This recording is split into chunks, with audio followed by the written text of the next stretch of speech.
जय जगन्नाथ। नमस्कार प्रिय दर्शक बंधु, मु ज्योतिषाचार्य प्रमोद कुमार पंडा आपण मानक स्वागत करुछि आपण मानकर प्रिय चैनल एस्ट्रो कल्याण चैनल को। प्रिय दर्शक बंधु, जो व्यक्ति मानक तो चैनल को देखुछंती सब्सक्राइब करिनांती सब्सक्राइब करंतु, लाइक करंतु, अधिक अधिक शेयर करंतु। एबे संदो जानिबा आज दिनर सुंदर टिप्स टिए। भगवती जगदम्बा जगत माता जगत कल्याणमयी कृपालुमयी मां पार्वती देवी देवदेव महादेव को प्राप्ति करने निमित्त यही श्रावण मासर उपासना करथिले एवं भगवान महादेव प्रसन्न होइतिले।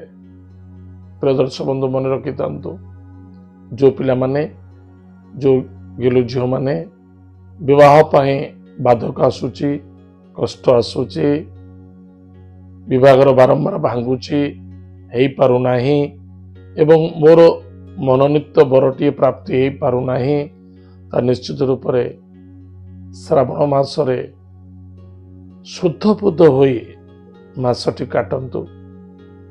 चेष्टा करंतु दिन मानरे थोड़े खाद्य खाइबा पाए, सूर्यास्त पर भोजन करंतु नाही। महादेव को प्रत्येक दिन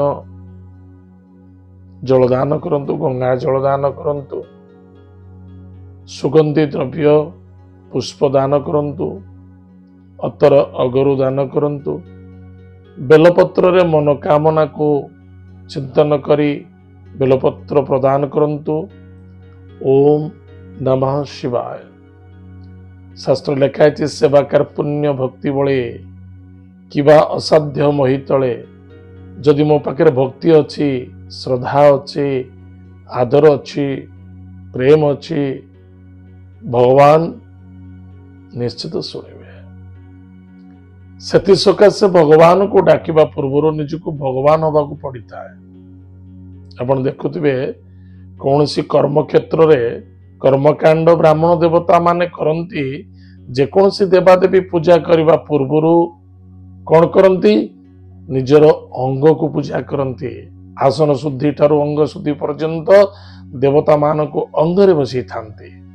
से बगलामुखी माँ हुंतु, चाहे दक्षिण काली हुंतु, चाहे दुर्गा हुंतु, चाहे विष्णु हुंतु, शरीर प्रत्येक अंग अंगरे स्थापना कला परे से निजे स्वयं देवतुल्य होला परे तापर देवता को पूजा करा जाए। देवता को पूजा क्यों व्यक्ति करे, जे स्वयं देवता होइतबा दरकार, मन प्राण हृदय शरीर सहित समर्पित होगा दरकार।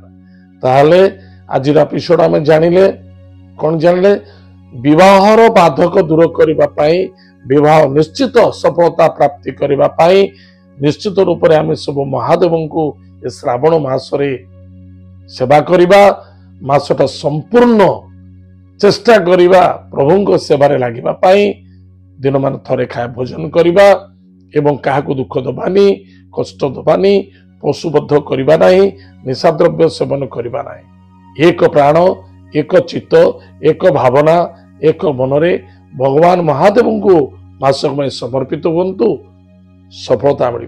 खाली पुओ नुहति, झील मध्य सफलता पाइबे, पुओ माने मध्य सफलता पाइबे।